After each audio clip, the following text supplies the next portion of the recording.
Ya, terima kasih Anda masih menyaksikan Ayus Malam pemirsa. Penetapan tersangka Arsin bin Asib, Kepala Desa Kohod disambut baik oleh warga setempat. Meski demikian, warga mendesak polisi menahan tersangka karena khawatir kabur dan menghilangkan barang bukti.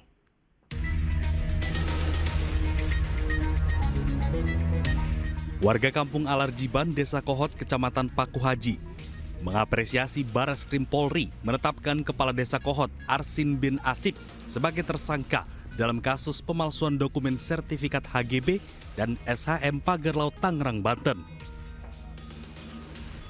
Penetapan ini dianggap mewakili rasa sakit hati warga Kohod akibat ulah tersangka yang merugikan nelayan dan masyarakat pesisir. Selain itu, warga juga meminta para tersangka segera ditahan karena dikhawatirkan menghilangkan barang bukti, serta mendesak Bareskrim Polri untuk mengusut tuntas dalam pagar laut di perairan Kabupaten Tangerang, Banten. Para tersangka harus segera diamankan, Pak. Segera ditahan, dikhawatirkan kabur lah istilahnya ya, melarikan diri, kemudian juga bisa ya menghilangkan barang-barang bukti. Kami inginnya semuanya lah diusut tuntas kan, karena memang ini ada yang memerintahkan, ya kan, ini kan alasannya kan kepala desa kemarin ceritanya korban kan, korban, berarti kalau korban kan pasti ada pelaku dong, ya pelaku di atasnya siapa, pelaku di bawahnya siapa, ini yang kami inginkan ya harus segera diproses atau ditangkap biar lebih jelas lagi siapa saja ya di atasnya dan di bawahnya.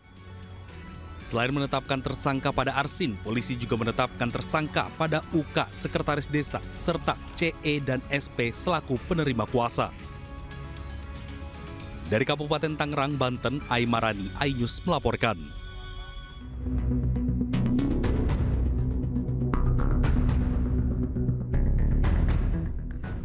Kepala Desa Kohod, Arsin bin Asib ditetapkan sebagai tersangka kasus pemalsuan dokumen sertifikat HGB dan SHM Pagar Laut Tangerang, Banten.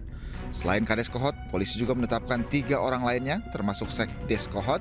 Para tersangka telah dicegah bepergian ke luar negeri.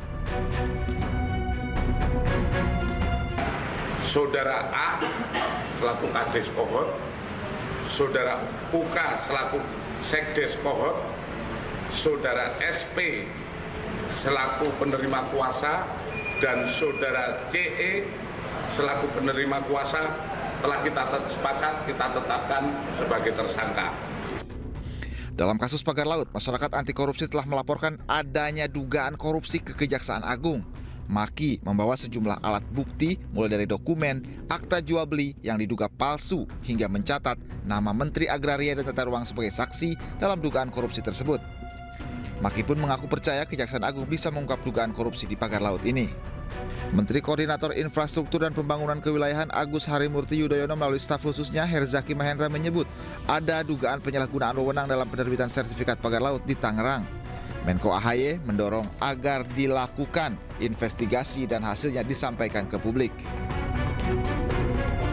Mantan Menko Polhukam sekaligus pakar hukum tata negara Mahfud MD meminta para menteri yang terseret perkara Pagar Laut di Tangerang, Banten tidak takut untuk mengungkap dalang di balik kasus ini.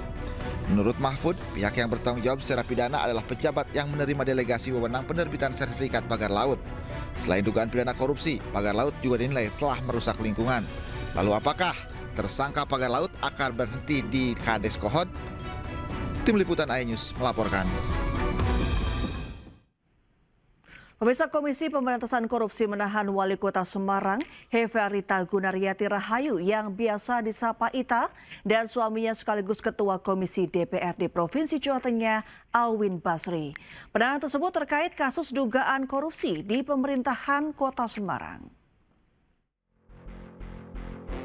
Wali Kota Semarang, Heferita Gunariyati Rahayu, dan suaminya Alwin Basri ditahan usai memenuhi panggilan kelima KPK pada Rabu siang.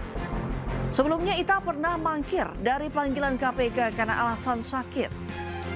Pemkot Semarang ditahan atas dugaan 3 kasus, yakni dugaan korupsi pengadaan barang dan jasa tahun 2023-2024 di Pemkot Semarang. Lalu dugaan pemersaan terhadap pegawai negeri terkait insentif pemungutan pajak dan retribusi daerah Kota Semarang, serta dugaan penerimaan gratifikasi tahun 2023 hingga 2024.